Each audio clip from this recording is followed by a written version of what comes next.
This is the MX-30, Mazda's first all-electric car. And this is an opportunity for me to take it for a drive and also see this car actually in the daylight.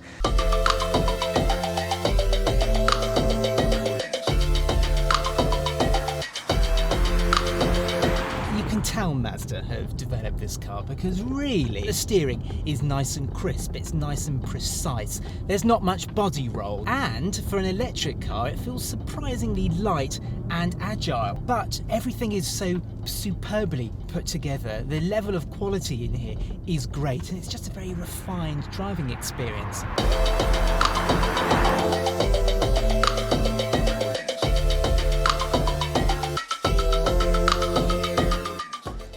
Well, what do I think to the Mazda MX-30 then? Well, it's fun to drive, it's comfortable, it's refined, and yet it's reassuringly familiar.